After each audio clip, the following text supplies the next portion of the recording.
Hello everyone, welcome back to আসফিস kitchen.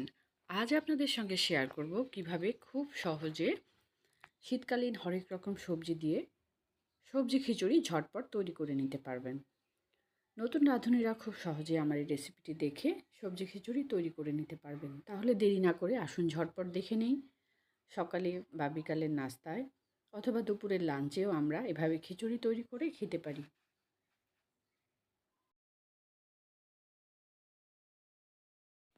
সবজি খিচুড়ি রান্না করার জন্য নিয়েছি 1 কাপ পরিমাণ পোলাওয়ের চাল। চিনি গুঁড়া চাল বা যে কোনো পোলাওয়ের চাল আপনারা নিতে পারেন।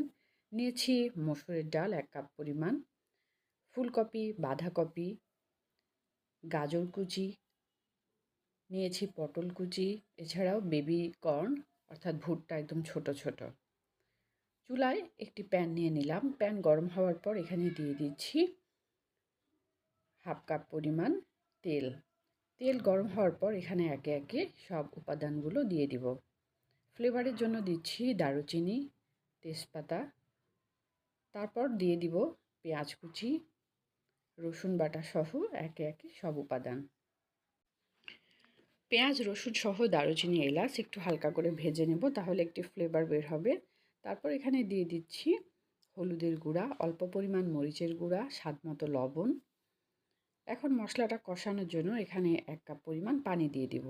এই পানিতে মশলাটা কষানো হলে তারপর এখানে বাকি উপাদানগুলো দিয়ে দিব।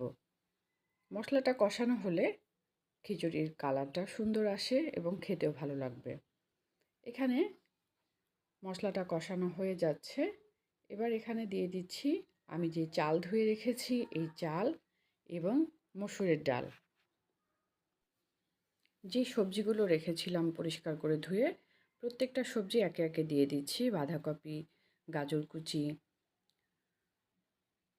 সহ সব উপাদান। চাইলে আপনারা আপনাদের পছন্দ মতো আরও যে কোনো সবজি নিয়ে নিতে পারেন। হাতের কাছে থাকা সবজি দিয়ে করে নিতে পারেন। এছাড়া পুঁই শাকের পাতা, লেটুস পাতা অথবা ধনিয়া পাতাও আপনারা ব্যবহার করতে পারেন। চালগুলো সহ ডালগুলো সহ আমরা কিছুক্ষণ একটু ভেজে নেব, তাহলে ভেতরে মশলাটা ঢুকবে। তারপর ভাজতে ভাজতে যখন পানিটা শুকিয়ে যাবে এবং ভেতরে মশলাটা ঢুকে যাবে তখন এখানে সেদ্ধ হওয়ার জন্য আমি পানি দিয়ে দিব। যেহেতু আমি এখানে 1 কাপ পরিমাণ চাল এবং 1 কাপ পরিমাণ ডাল ব্যবহার করেছি, এখানে আমি 3 কাপ পরিমাণ পানি ব্যবহার করছি। আর কেউ যদি খিচুড়িটা একটু নরম খেতে চান পানির পরিমাণ বাড়িয়ে দিতে পারেন। একটু যেহেতু ভাজা ভাজা হয়ে গেছে, কোনো পানি নাই, এইভাবে এই মুহূর্তে আমি পানি দিয়ে দিলাম। হাই হিটে 10 থেকে 15 মিনিট রান্না করে নেব। যখন পানিটা অনেকটা কমে আসবে, মাখা মাখা হয়ে যাবে, তখন চুলার আঁচটা কমিয়ে দিব।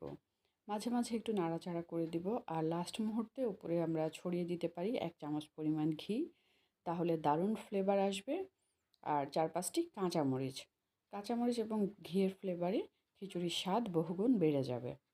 তারপর হালকা করে নাড়াচাড়া করে যখন একদম পানিটা শুকিয়ে যাবে তখন চুলাটা বন্ধ করে নামিয়ে নিব। প্রত্যেকটা স্টেপ ফলো করলে খিচুড়িটা পারফেক্ট হবে। খুব সহজেই রেডি হয়ে গেল ঝটপট খিচুড়ি। এখন একটু নাড়াচাড়া করে হালকা করে পছন্দ মতো ডিশে সার্ভ করে নেব। এভাবে খিচুড়ি তৈরি করে আমরা খেতে পারি গরুর মাংস ভুনা অথবা ডিম ভাজি, আচার, যে কোনো কিছুর সঙ্গে সকালে বা দুপুরে। আমার ভিডিওটি কেমন হয়েছে কমেন্ট বক্সে অবশ্যই জানাবেন। বেশি বেশি লাইক এবং শেয়ার করবেন। যারা এখনও চ্যানেলটি সাবস্ক্রাইব করেননি চ্যানেলটি সাবস্ক্রাইব করবেন এবং নিয়মিত ফলো করবেন। দেশ বিদেশের বিভিন্ন ধরনের রান্না দেখতে চোখ রাখুন আসফিস কিচেনে। আমাদের সঙ্গে থাকার জন্য এবং ভিডিওটি দেখার জন্য ধন্যবাদ।